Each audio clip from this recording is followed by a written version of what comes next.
Itanguriro 30 mwihute umurongo wa 25 haranditswe ngo nuko Rakeli amaze kuvyara Yosefu Yakobo abarira Labani tindekura ngende nsubire iwacu mu gihugu cacu.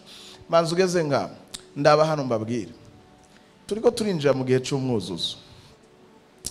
Ndasenga Imana iguha ikimenyetso kikwereka yuko amateka ahindutse.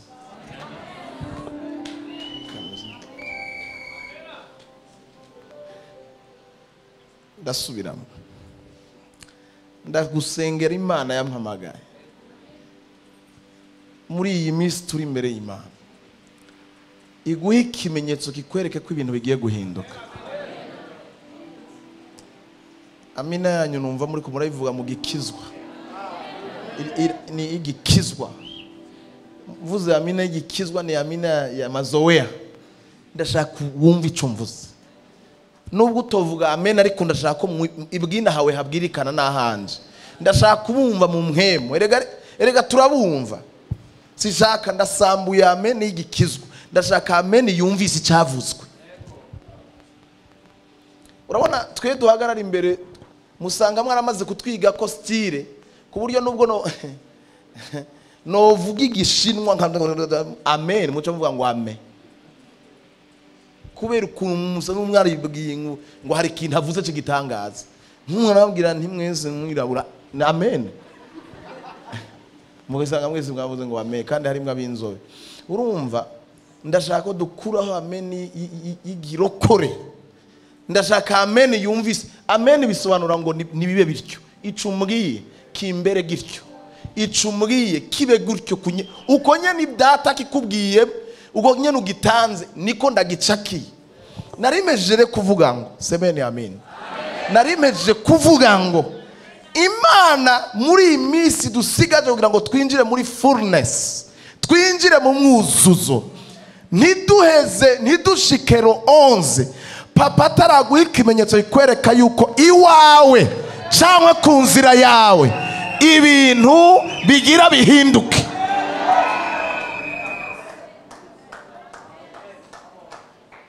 Sindiko ndajokinga my dear. Ntabwo nukuri unyumve. Nuko Rakeli amaze kuvyara Yosefu Yakobo abarira Labani kubera iki Yakobo icyamubereye ikimenyetso cyo gusohoka kwa Labani yabaye Yosefu. Kubera iki nigiki yumvise Yakobo kituma avuga ati bana kazi nashimamisha ni wakati sasa na mimi ni wakati na mimi nitoke kusaidia bangine, mve mu bihe byo gufasha abandi, mve mu bihe byo gukorera abandi, mve mu bihe byo guteza imbere abandi. Jewe wanje bitariko biragenda neza kuri Yosefu mufashe mvuge bukima kuri Yosefu ya Yesu.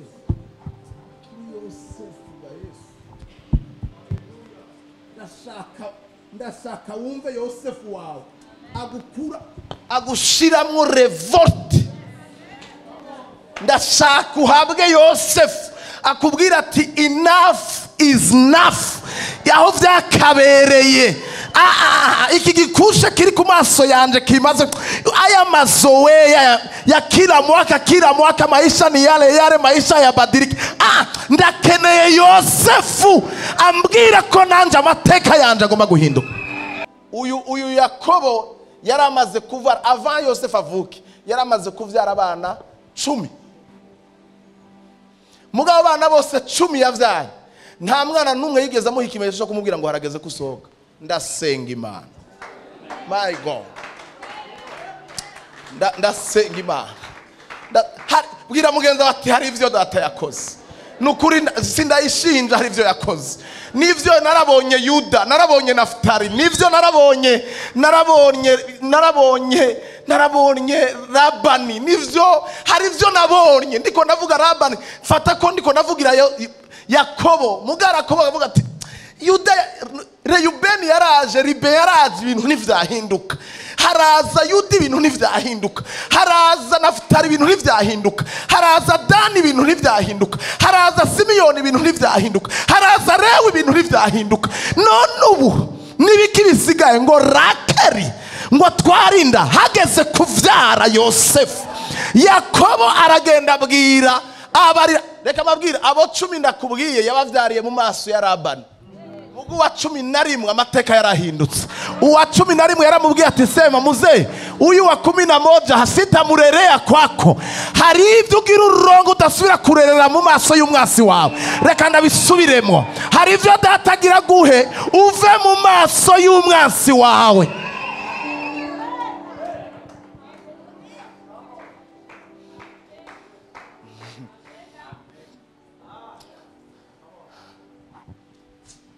Reka some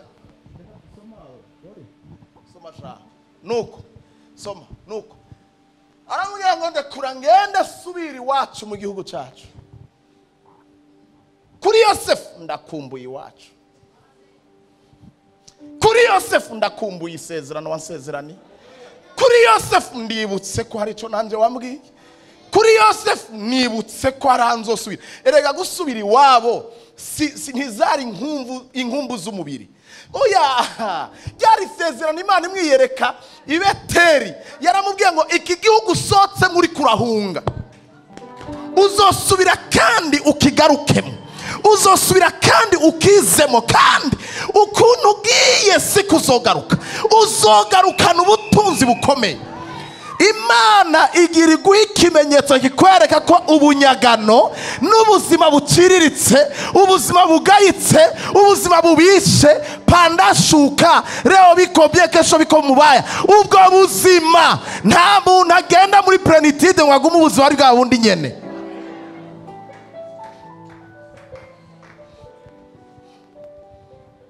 Umva mbabwire, ndabikubwira ndibwina bw'umutima wa data. Ngoma ndababwirira aya majambo mu mutima wa papa, ndabikubwira pe. Labani ategezwa kuva mu maso yawe.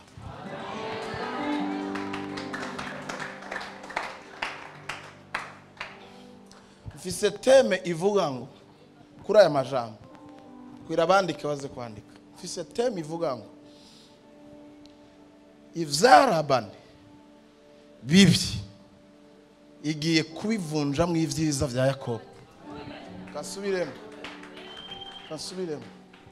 Ivya Labani bibi, amayeri ya Labani, ubaya wa Labani, ivyo bibi uri kurabona ijuru riko riritegurira kugenda kubivunjamwo ivyiza.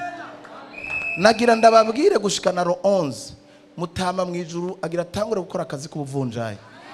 Okay.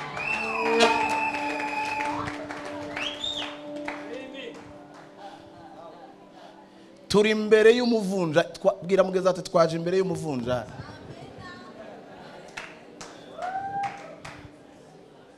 Umuheburayo araza kunyumva ariko umugira iki biraza kumugora. Ndakeneye kuvugana n'umuheburayo. Mugira iki biraza kumugora. Agira vunje, papa agira kora akazi ko kuvunja. Wanaandaa mabaya anayavunja ndani mazuri, wanaandaa magonjwa anayavunja ndani kupona, wanaandaa papa agira koza akora, banaandaa kukufuza akabivunjamo kuronka kazi. Agira vunje, bwira mugenza wati akira amavuta y'umuvunjaye kuko ni agira kore.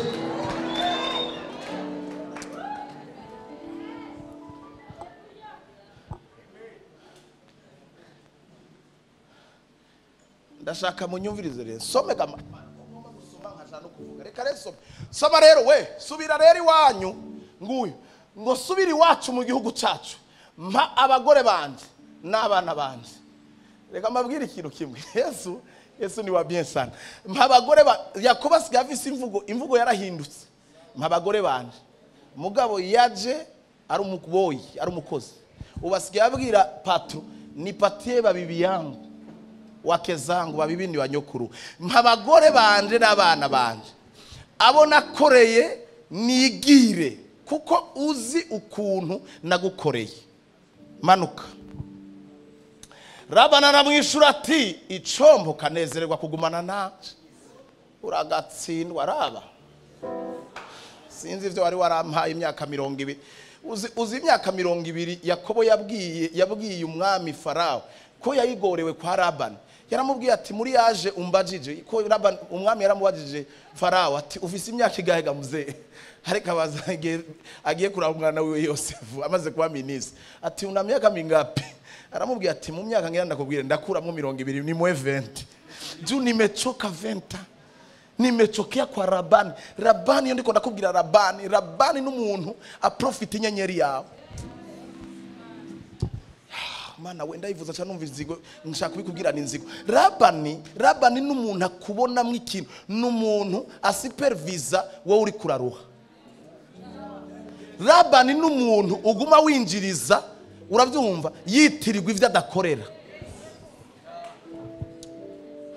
Sinzi ko ari umuntu ari karanyuma. Labani arabwisha ati cyo mukanezerwa kugumana nanje kuko nabonye rwose yuko uhoraho yampaye umugisha ku bwawe. Aravuwe vraiment. Anamwambia peti woko baraka. Sinabwiye ngo mugere mwikura kukazisha. Mumvi cyo mwe mari karavuga. Mugakikuraho takandugiye ko ntuvuge ngo ni Olivier yabivuze. Na gusa ndiko ndakubwira kugira ngo wiyumvemo yuko aho hantu sumugabane wawe w'igihe cyose. Ndasubiramo ndiko ndashaka kugira ndakubwire ngo kora uzi neza nawe kuzokwimuka.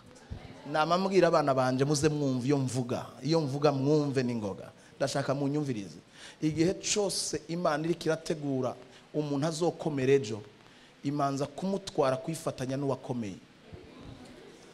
Iyo igutwaye kugenda kwifatana n'uwakomeye ibigutwaye muri tere yo kwiga comportement y'ukomeye yitwara gute ajera ibintu gute business ziwe zigute buryo ubona gutuma ukiruka ngo genda harya ariko arakwereka aho uzorondera ni wagergiye. Mu bisanzwe boss kukubwira ngo genda hariya ngo gende harya ngo bona nuriya abo bantu ariko arakubwira ariko arabakubwira kuko nawe yarigeze kuba hari undi ariko arahamutuma. Reka nsubiremo nta muntu ariko aranyuma.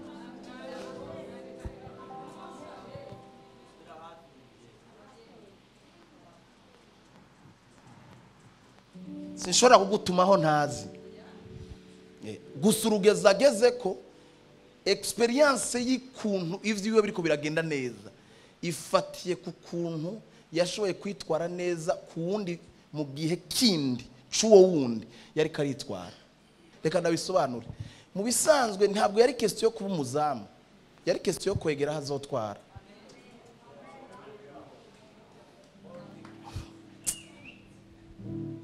Nsubiremo gamana nsubiremo hari abumvise mbandanye ariko Yesu we ndashaka umuhebura yanyumva. Ikibazo kumana cyankwe uburemere kuma ntaco papa vyari bimubwiye premier ministre kuba ari umuzamu ku kirimba ntaco vyari bibwiye papa. Abantu niwe bamubona nk'umuzamu ariko ijuru rya murabe kamona nka premier ministre kavuga ati gusa we ni wigeneza uzuraraba ingene umwami asoka yambaye uzuraraba umukogo tagendera ko kweje uzoburi kurawugendera ko nawe. Imana rero nishobora kugutegurira kure yaho uzotwara.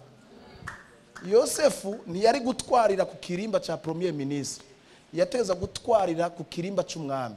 Nico bituma vyasavye yuko muka Potifari amugerageza kugira ngo bamwimure prison. Reka misubiremo. Prison bamufungiyemo ya nyuma yari prison iganzwa n'umwami apana na ntuzenya na Potifari. Ndaja munyumvirize. Hategeza guhaguruka muka Potifari kumugerageza kugira ngo bikunde Yosefu yimugwe hafi ya hazotwara.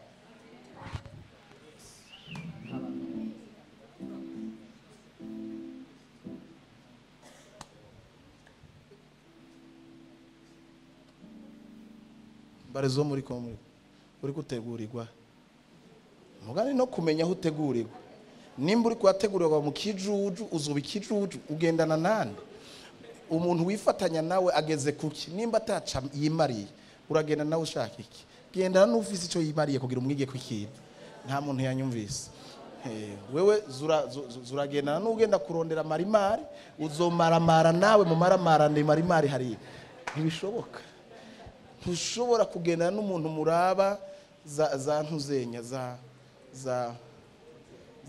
za kigozi inde ni ziya z'abatanzania ujya yitwa za kanumba. Nawe ukacura bakanumba ubugenge bugarukira Tanzania ntibishoboka. Nturenga ntushobora kumurabi za Nigeria z'abarozi ngo uzorangirize.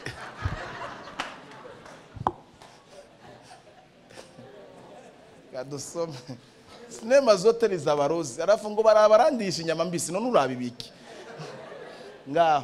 Labani aramwishura ati musome hano. Labani aramwishura ati cyo mukanezerwa kugumana nanje kuko nabonye rwose kuhoraho yamaye umugisha ku bwawe. Mbega uwo mugisha abandi bari korahabwa ku bwawe wowe ndi wowe wiha. Mbega urakuroka wewe urakuroka wewe nta mugisha ukene nta ukeneye.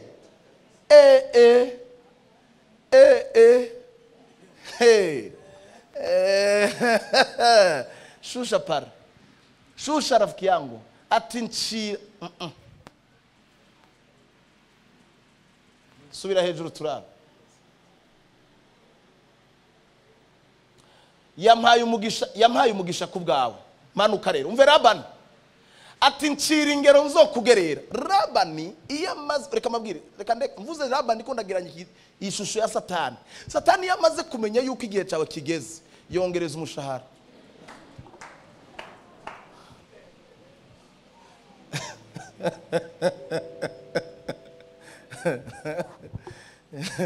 Akongera faveur wari kuri 50 ndapiga 70 na ugacha wumva ati wana napanda promotion ni 70 maunami yeko naingiza mamilioni we ni 70.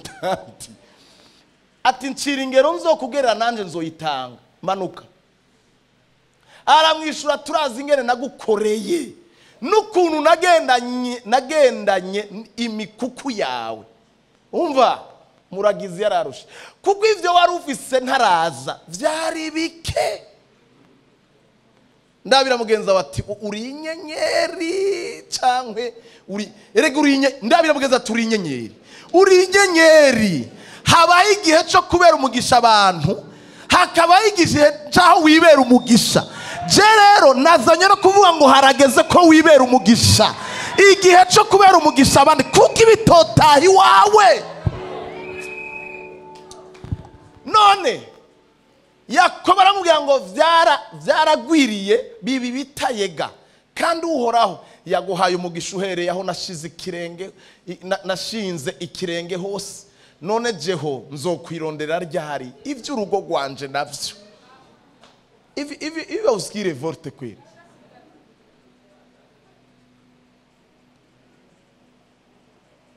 Mimi siko na kuchonganisha rafiki yangu. Mimi niko nakwambia che Mungu anasema. Sio mie ni Mungu. Mbabwire umuntu arondera mu nyonga z'Imana. Umuntu afitanye imigenderanire n'Imana neza. Iyo igihe cyo kigeze aramenyeshwa. Pe ndashobora gusinzirira mu ngorane imyaka yose. Hazagera igihe papa kamubwira kuko akimukeneye aho hantu yumva ari amahoro. Ariko iyo atamukeneye aho hantu, Dawidi yakoreye Sauli imyaka 16 ariko aramukorera mutwaza ibigwanishwa bagenda bajanye bagira iki ngo yice Goliyati ngo amuce umutwe. Imana iravuga ati peti harageze kuva munsi y'amaboko y'uzosimbura kuko imyaka 16 waramaze kumenya ingene umwami yitwara. Urazi icyo Imana yakoze? Imana yacihagurutsa abagore mu gisagara baza kuririmba Dawidi. Sabantu bose baguteranya baba ari ibyago.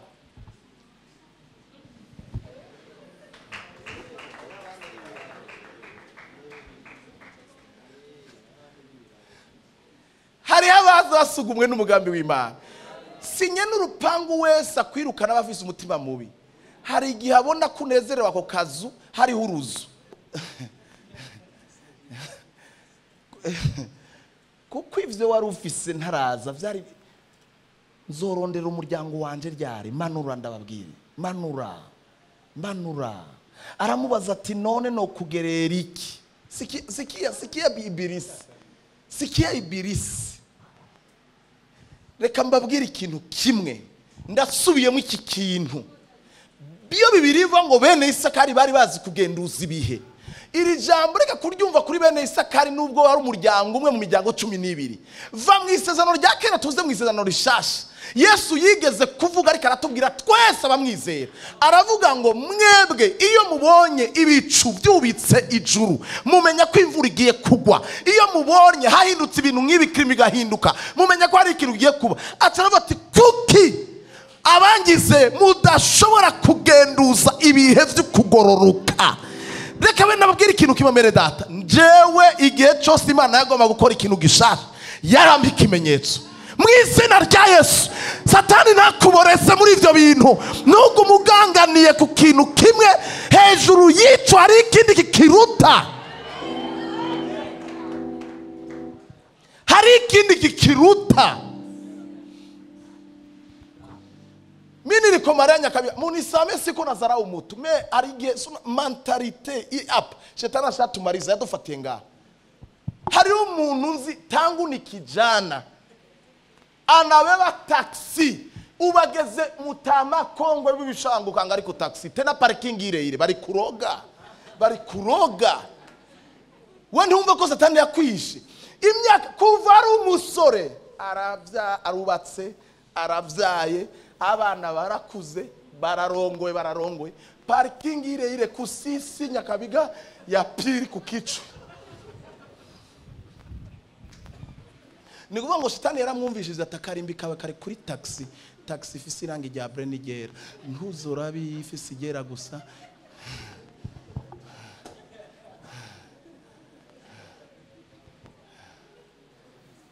Isigumi producer. Shetani anakuambia hivi, bana nubwo wamugendera mu gisagara, izi ntebe ufisi wawe nizo zonyene aha waraminuje. Iko na kiti za wakati wa bagaza mpaka rero unaingia mu nyumba unasikia harufu ya umaskini. Quartier Kabambi, Rupangu Kabambi, harufu hivi. Maskini kwa nakwambia niko pale bashani patia nafasi. So ndiko ndavuga.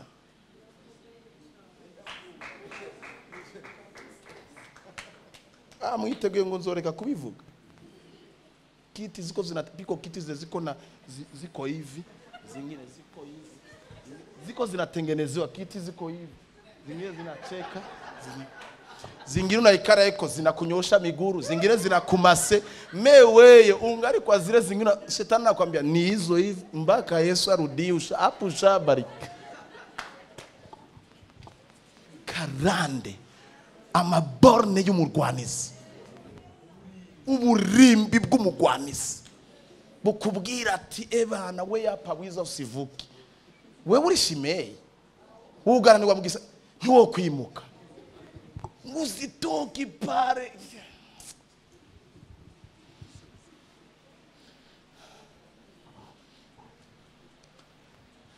Ninde yama yumva ico ndiko ndavuga iyo ndiko ndavuga ibi mwitonde. Ninde vyukura nyumva iyo ndiko ndavuga iki. Batoto mwe batoto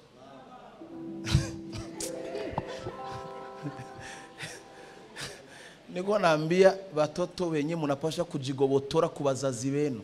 Ukiona muzazi wako ana karande ya kutokuevuriwe kata kama ikuremwo idistenge isohore itandukanye nabo ubabwira ati ivyo mawe ataronse na dawe mutajijua ivyo birabaraba. Jewe ibintu bitegeza guhinduka.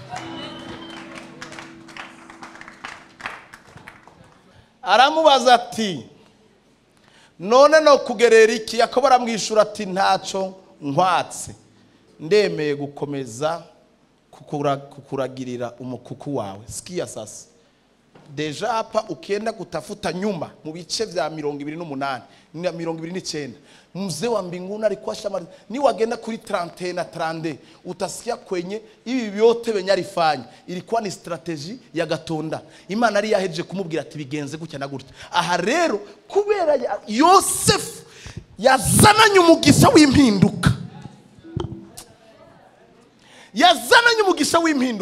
aramubwira ngo ndemeye kukomeza kukuragira umukuku wawe no kuzigama niwemera kunkorera kino. Sikia sasa ikihega muzee ko nogenda mu mukuku wawe wose uyu munsi ngasobanuramwo igitungwa cyose cy'umufumberi n'icamabara y'ibigabo ari ntama yose y'ikiyumbu ari impene z'amabara y'ibigabo n'izimifumberi bene izo nizo zizoba ingero yanje. Urasikia murahumva ngaha sinza kwasobanura birebire ndaza kubabwira ico ndahashaka uku niko kuri kwanje kuzontsindira mu gihe cy'imbere niwaza kwitegereza ingero zanje zivuye iwawe hakaramuka habonetsemwo impene itari y'umufumberi canke y'amabara y'ibigabo canke intama itari kiyumbu muzi wanje uzuyite inyibano.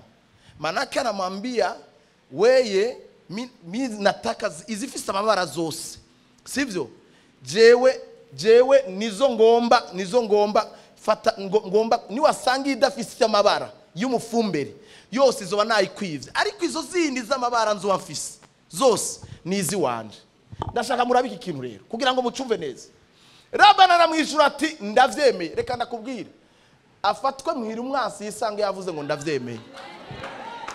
Mu bisanzwe ndababwira igituma ahantu hakomeye ntimuhave ahantu harakomeye aha ndasenga ngo umwasi wawe. Reka mabwire urazi yuko ntuzenya Hasuwerusi yarabajije mu nyumviriza ahantu Hasuwerusi yarabajije abaza Namani aramubaza ngo nama umuntu jewe ngo umwami agombye kugira neza umuntu yo mukorera iki agiye kuvuga aravuga ibintu byose kuko ngo mu mutima wiwe yari yibwiye yuko ari we agomba kugirirwa neza aca yenseramwe akantu gatuma ivyo yarakeneye gushiramo ubujanja kugira ngo bimuze ko bigenda kuwo yanka. Uraza akantu yasanze Satani Imana yamuvangiyemo ndakavuze kugira ngo wumve ko Imana igira ivangira umwasi wawe yisange yavuze ikintu atazi igituma yakivuze kandi wanyumvise yanyumvise. Bene dati yo ndiko ndavuga umwasi sindiko ndavuga umwasi wa Satani gusa barakaka barahari uvisa abakuzi wowe utazi uvisa abakuvuga batakwibwira uvisa abagukanira bagutega ibintu ataco mwapfuye barahari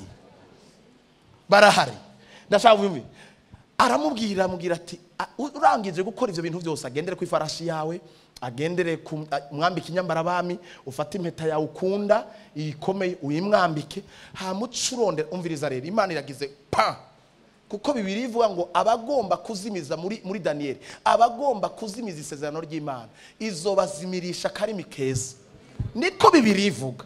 Abagomba kuzimya isezerano ryawe data yasezeranye yuko azobazimirisha akarimi keza azobahenda mu yindi mvugo.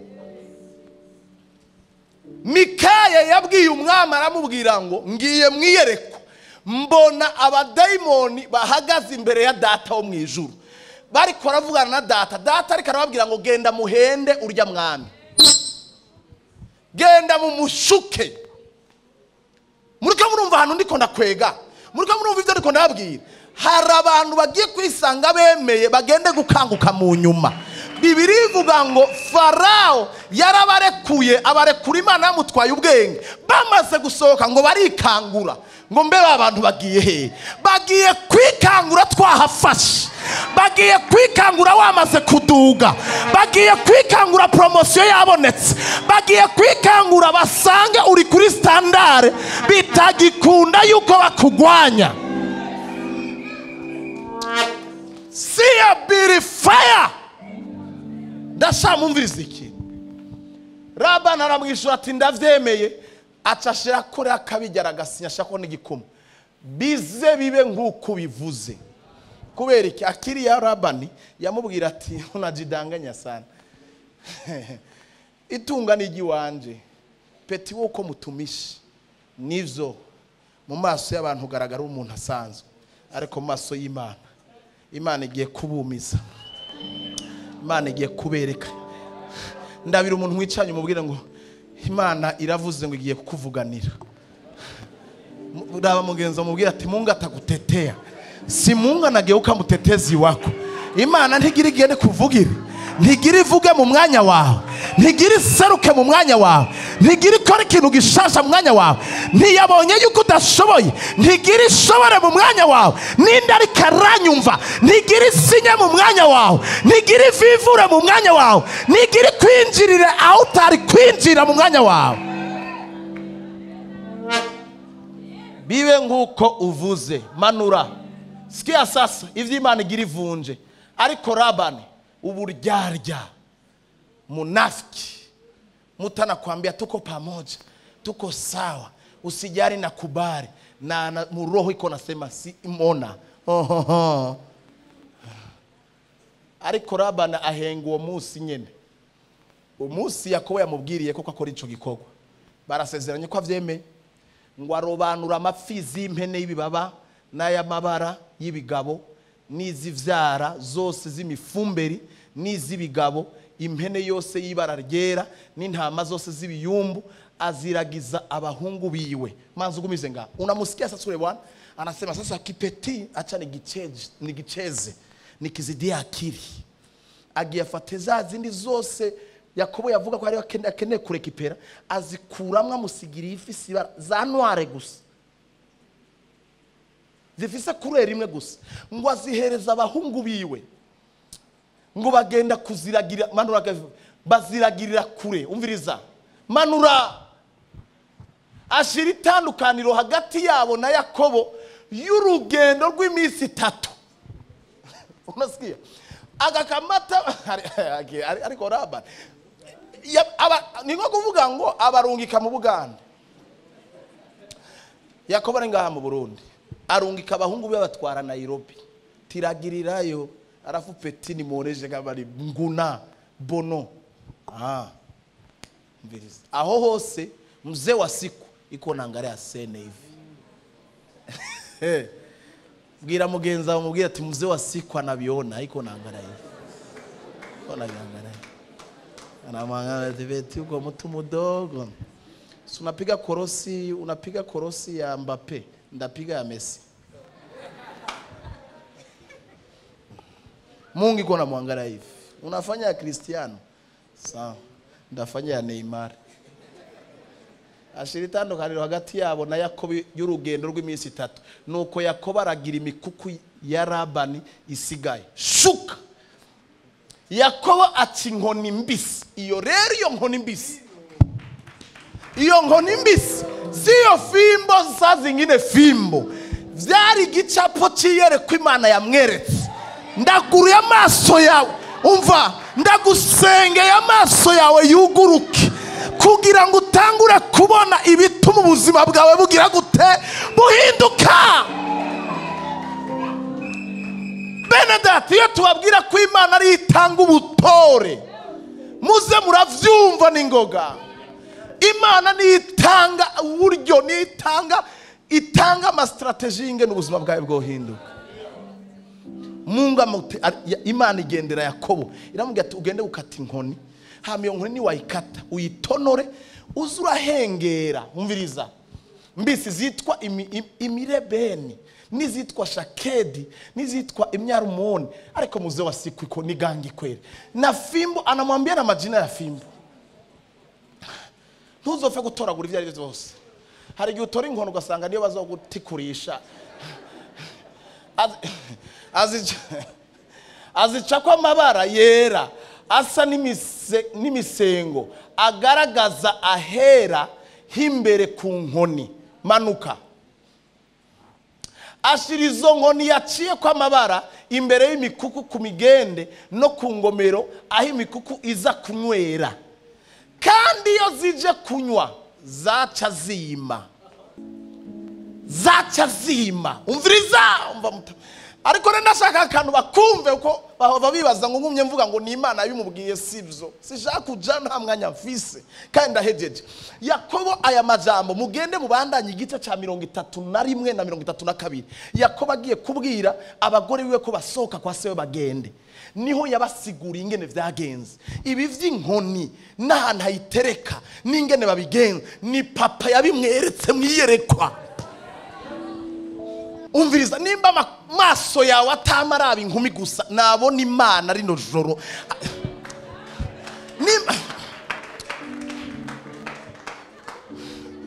Waba mukobwa we n'umumama nimba maso yawe atayuzuye ishari n'inzigo niyerekwa iri joro, kuko nimba ufise inzigo uri umuntu ufise amaso y'irari biragoye ngo uyerekwa rironkaho rica.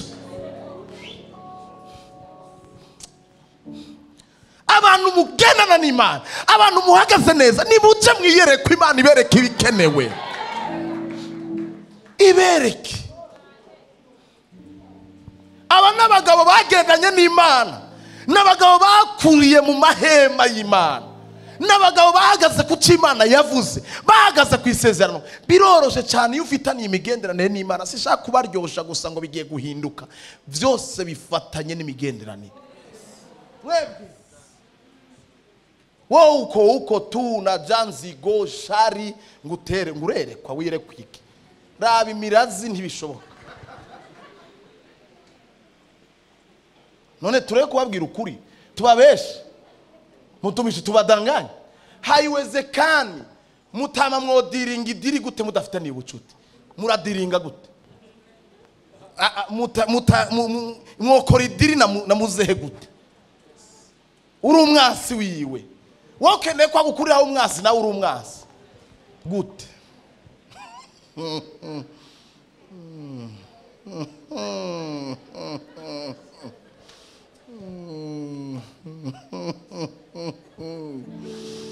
Halo. Anza kwanza ujidetashe utoke, halafu Mungu akufunulie. Sishaka ko muja mu kirere amena napokea naweka rohoni takuweke kichwani. Ivyo birakuraba mu gihe mutameze neza na mutanga. Shaka kubesha kuko ndabizi noba ntagukunda ntibishoboka. Utegeza kuba umugenzi wa papa, utegeza kuba mufise aho muhurira. Yakobo yari inshuti ya papa, yari umugabo yumiye ku Imana yavuze. Byari biri fasire ku Imana umuyoboro uboneka kugira ngo ijuru rikinguke. Ngo amen, ngo naje ndavyakiriye ngo amarayika bamanuke baduga bajahe baduge baja kwande. Erega ivyo navyo ntimukene muze mureka kudutevya mu butumwa. Ukwiye kuza wagivuga amena uwikwita agatima ati yamenira nkwiriye cankwe njoo kweli rafiki yangu. Lazima tuendelee tunapendana hivyo. Njoo tutafika mbali. Biblia shingi ntango Imana niyo yamweretse mwiyereko. Fanya hivi, fanya hivi, fanya hivi.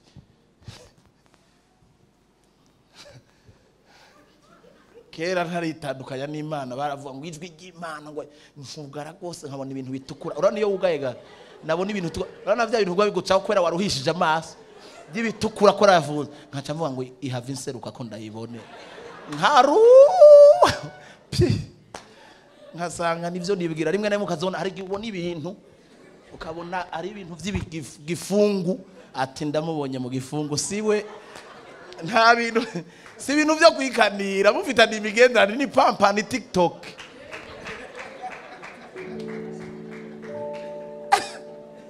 Ayo ngomana ngo ndakumva ngo oya mufitana imigendanire ni mukayaga ni mukaya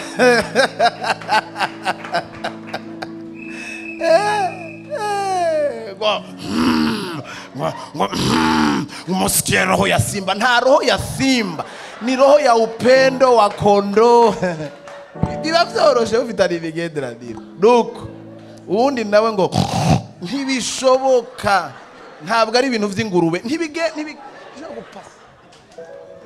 Nivyo rero imikuku yimira imbere y'izo nkoni, ikavyara iz'ibibaba n'iz'imifumberi n'iz'amabara y'ibigabo. Manuka.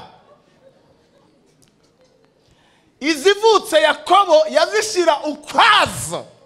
Bwira mugenzi ati ibintu bigira bihinduke, ibyawe bigenda ukwavyo, bagira bagutandukanye na Labani, ubutunzi bwawe bugenda ukwabwo.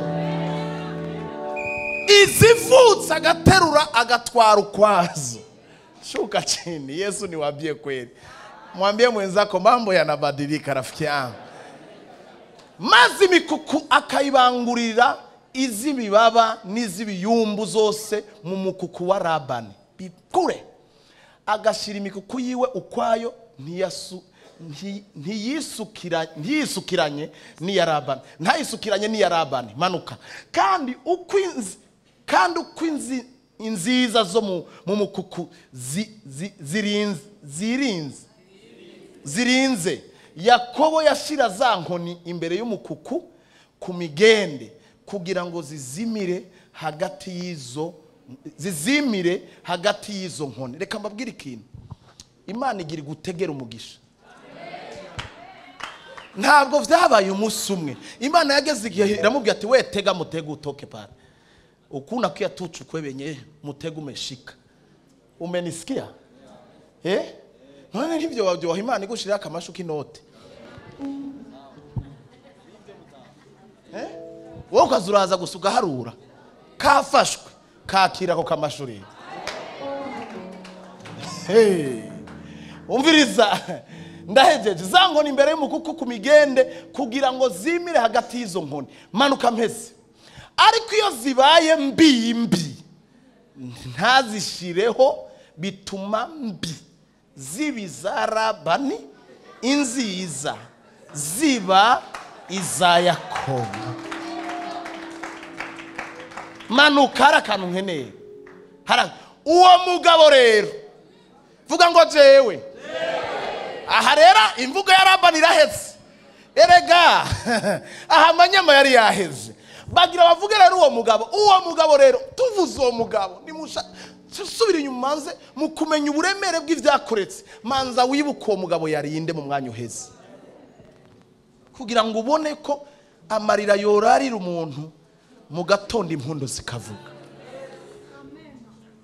Muka papa yakwibutse n'ibintu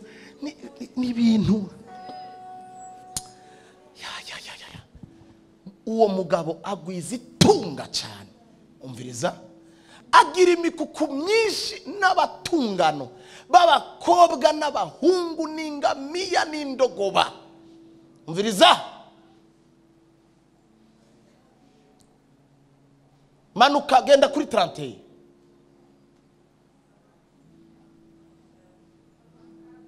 Iriko genda 31 papa nibiki somera unda ifise somo 30 umurongo wa mbere. Bukeye Yakobo umviriza mpeze yumva amajambo y'abahungu ba Labani bati vyada umva ivyari vya data. Yakobo yagize gute? Yavinyagiye vyose mbere mu vya data, ego niho yakuye ubwo butunzi bwose. Ibi bihungu rero bigenda kuvuga mu nyuma niba abandi batera induru iyo bintu vyahindutse iwawe. Ntibazi histoire, ntibazi vyabaye, siho bari mu Bugande, ntibazi urukino ingene rwagenze. Nivyo bigiye kuba ngaho mu gisagara. Bagiye kukwibaza ko muri carte yawe baba ngo gurya muntu uko twari tumuzi, ngo mbe gurya ngo shaho ngo mbe ngo abantu bagenda kuvuga batazi urukino ingene rwakinye. Mugabo se wihiwe yarazi vyabaye ivyari vyo. Nyumviriza rero, Imana gushikana ro 11 hari ivy'umwansi igira ivunje. Wanyumvise iri jambo ryandike papa agira kubera umuvunjayi wo kuvunja ivy'umwasi yari yateguye vyose, ivyo ariko arakorera mu ibanga mu kinyegero. Imana ibivunjemwo kuroranirwa, kugubwa neza, kwakira inyishu yawe. Mwanyumvise icyo navuze? Mwacumvise? Bwira mugenzi wawe umubwire ngo ivyari vya Labani bigiye kuba ivya Yakobo. Soze ndakubwirira ijambo. Bene data, mwene da, mwe mwiyumvira yuko papa kugira ngo turare turasenga, twirigwe turasenga, iduhereza ibintu nk'ibi, ibiduhereza kubera impamvu iyi. Wiyumvira kugira ngo izana amajambo ya Yakobo y'ibihe vyiza byatanguye ari bibi bigahinduka vyiza. Papa ashaka iki? Ariko gukomunika iki? Mbega nimba yamuhejeje kugukomunika, inyifato yawe ni yihe? Inyuma yo kumva ayo makuru wewe utegeza kwifata gute? Donc chubisigaha witahire, utaendelea maisha ya Yakobo kwa Labani. Arakini nimba wanyumvise nukuva ngaho uvuga ati umva ndatashe, ngomba kwijambo ryambara umubiri, nkeneye ko ico data yavuze gihinduka ubuzima bwanje. Kuko papa Bibiri ivuga ngo Yesaya yarahanuye, yaravuga ngo nk'uko imvura igwa ikava mu ijuru ikaza igatotesha imirima, umurimyi akabasha kuronka umwimbu y'ivyo yateragiye, niko n'ijambo rya gatonda, ijambo rya papa ridashobora kuzira ubusa ngo nirisubireyo ridakoze ico ryarungikiwe gukora. Ububasha bw'ico gitabo ugendana si nyuguti, ububasha bw'ico gitabo ni ngero, nibivuye muri izo nyuguti. Imana itubwira inyuguti, wowe ukakira ibifatika, ukabicakira, ukabifata, ubuzima bwawe burahinduka. Kuko hariho ba Yakobo ubuzima bugira buhinduke, kandi uriyumva, uravyiyumva. Papa nashobora kumara uyu mwanya ariko aravugira mu kanwa kanje ata muntu yabonye ngaho, ata Yakobo arambiwe n'ubuja bwo kwa Labani, arambiwe n'agasuzuguro ka Labani, arambiwe n'ubuzima bubishe bw'intica ntikize, ubuzima bwo gukorera Imana urushe, ubuzima bwo kuva ejo nababwiye ingene. Bene muhaguruke dutaha, muhaguruke ndabarekure mutaha. Ndege ikintu ndakibabwira ninga kuri podium amanda basengere mutaha. Ngira mbabwize ukuri, uretse ishure ry'Imana, uretse ishure ry'Imana, ishure naryo, ishure ntibaze bakubeshe. Ndagomba akantu muze mugatahure nama nakavuze, naragasobanukiwe ndakazi, ndiko ndakakubwira nk'umwigisha wawe, ndiko ndakwigisha. Ishure y'Imana, iyo Imana igushize mu ishuri, uvise umugore n'abana ntibashira mu ishuri mwese, iyishira muri wewe wenyene. Ishuri ni giwawe. Rimwe na rimwe tugomba gufata ishuri we wahawe, ucuri pacika umwana wawe, uri pacika umugore wawe, ntimushobora kuja mu ishuri umuryango wose. Ishuri rero riri personnel, ishuri ni ry'umuntu ugiti ciwiwe. Muriko muranyumva? Kuraho rero ishuri, kuko hari igihe uba mu bintu ukavuga ngo ni ubugome bw'Imana, ngo ni ishuri ry'Imana ndiko ndacamo. Murayiga amashuri ntimunamenye n'igihe cyo guherezako. Umuntu yama ibintu byose ngo ni ishuri ry'Imana, si byose ari ishuri ry'Imana. Hari igihe habamwe ubugunge bw'umugwanizi bukagusamaza, igihe kikakurengana. Nico gituma ubuzima busenga Imana, ndasubiyemo, ubuzima burondera mu nyonga z'Imana ntibuhushagirika. Ubuzima burondera Imana ntabwo butatonesha, ntibubaho ubuzima bwo gutatona. Ibi nivyo anje bisa navyo sivyo, ntibibaho. Umuntu arondera mu nyonga z'Imana aramenyeshwa igihe. Ishuri riraheze, injira rero, kuko kugezwa kose gufise igihe kwashingiwe. Ukwiye kubaho rero umenya ati mbega uyu n'umugwanizi cyangwa n'Imana. Ukwiye kubaho urondera Imana ku buryo umenya gutandukanya Satani, ukamutandukanya n'Imana. Muriko muranyumva? Turekerera ishuri. Aha rero sindiko ndavuga mu gihe cha plenitude, c'umuzuzo w'uyu murimo. Hakuna masomo, Mungu anataka kujaza. Imana igira yuzuze. Banyumvise? Papa gira yuzuze. Muryango wa Gravity, papa gira yuzuze. Nibyo fata ivyo hagararaho. Ntushyire ibindi, hagararaho. Nta gishasha kugorwa waragowe, kurara inzara wararaye. Ishuri ushaka kwiganiriye. Mbariza mugenza wa tugomba kwiga iki? Ushaka kwigiriye? Ushaka kwigiriye? Ishuri ry'umubabaro wumva ukumbuye nirihe? Mbarizo muri kuba tukumbuye uwe mubabaro? Ariko ni gitanga. Ntaco tutize, iyo mu mazi twaragize, iryo mu muriro turaryiga, ryo ku misozi turaryiga. Ni wakira ibihe byawe bihinduke. Muriko muranyumva? Papa hindura amateka yanyu. Ndasubiyemo ivyari vya Labani nibihinduka umugabane wawe. Ivyari vya Hamani bihinduka umugabane wa Morodekayi. Ni wakira umugabane wawe. Haleluya! Uwo mugabo aba umutunzi bihebuje. Akira mu izina rya Yesu. Akira ibikenewe byose mu izina rya Yesu. Akira ibigukura mu kwitsa umutima mu izina rya Yesu. Roranigwa impande zose, gira impari impande zose. Genda winjira iberaka, utoragura iminyago uhoraho yaguteguriye mu izina rya Yesu. Zamura ibiganza byawe dushimira Imana. Zamura ibiganza byawe dushimira Imana. Mushimire. Mushimire kubugunge bwa Labani buhinduye ubusa. Mushimire kw'ivyo umwasi yaramaze igihe ategura. Hari abantu bagira bakugwe mu buja. Hari abantu Imana igira kure mu buja. Ubuja muri iki kinjana ubuja. Uwo muntu ubona yuko atakintu uzohakura. Uwo muntu agomba kuzimya inyenyeri yawe. Uwo muntu adakeneye ko nawe uroranirwa. Uhoraho mugukurire ku nzira. Uhoraho mugukurire ku nzira. Uhoraho mugukurire ku nzira. Uhoraho mugukurire ku nzira. Ndavuze ngo uhoraho mugukurire ku nzira. Ruhuka Labani Yakobo we. Ruhuka Labani. Ruhuka Labani. Ndavuze ngo ruhuka Labani. Ruhuka Labani mu izina rya Yesu. Sinzi Labani wawe. Sinzi Labani wawe, sindamuzi. Sinzi ukwasa, sindamuzi nukuri. Ariko ijuru rikarambwira ngo ruhuka Labani wawe. Ruhuka Labani wawe. Yakobo we. Ni wakire Yosefu akubwira ko amateka yawe ahindutse.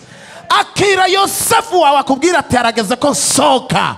Akira Yosefu wawe rino joro akumenyesha yuko nawe amateka agiye guhinduka. Uhoraho abaho ikimenyetso cy'ibyiza. Uhoraho abaho ikimenyetso cyerekana yuko ibintu bigiye guhinduka. Bene data, umutima wawe witege. Umutima wawe witege. Ndagusengera ngo umutima wawe witege. Muri izi ndwi zibiri umutima wawe witege. Ndavuze ngo umutima wawe witege. Umutima wawe ni witege ibidasanzwe, ni witege impinduka, ni witege Imana, ni witege umugisha. Ndazi mugiye gushinga intahe. Ndazi mugiye kubona ibintu bihinduka. Uhereye uwo mwanya nyene message yumvise. Nimba wadugije ukwizera, ibintu biratangurana n'iri joro. Ibintu biratangurana n'uyu mwanya ijambo rihejeje kuvugwa. Mu izina rya Yesu Kristo wafuye akazuka. Ndasenze. Ndasenze. Ndatuye ku buzima bwawe. Iri jambo niribe rema. Niribe rema. Niribe rema.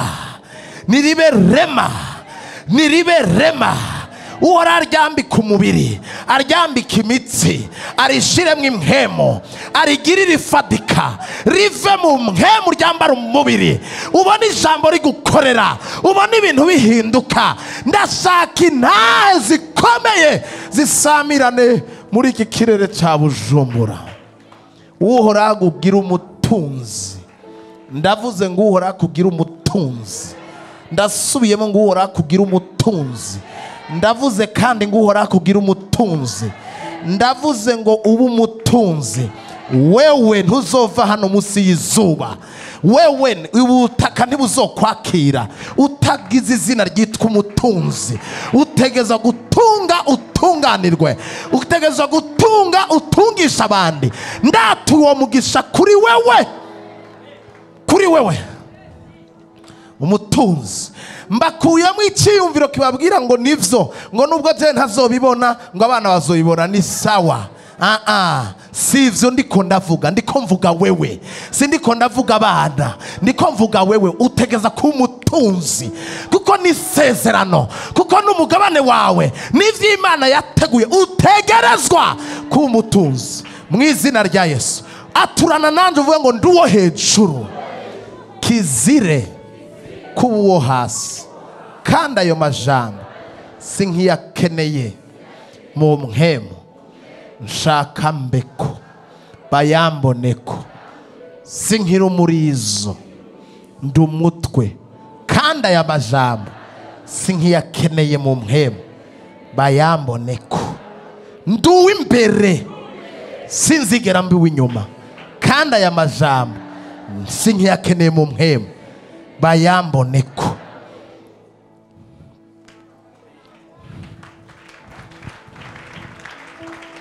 Ndi umutunzi, sindabikeneye mu mpemu, babimboneko. Ubutunzi n'amafaranga ni feza ni inzahabu sindabishaka mu mpemu, ndabikeneye babimboneko. Aho hanze babibone. Waransezeraniye ngo uzompa izina nk'uko warihaye ba sogokuruza. Sindabishaka mu mpemu, mpereza izina muri iki gisagara, mpereza izina muri iki gihugu cyiza cy'u Burundi. Ndakeneye ibifadika, apana ivyo mu mpemu. Ivyo wambwiye nibive mu mpemu, nivyambara umubiri mu izina rya Yesu. Ndavyizeye, nziko bivuzwe, nitabasha kubesha. Nanje ndi positionye mu mwanya wanje mu kwizera bishimitse vyimbitse yuko ivuganye nanje no kubikora igira ibikore mu izina rya Yesu. Amen. Mwarahezagiwe cyane ijoro ry'amahoro.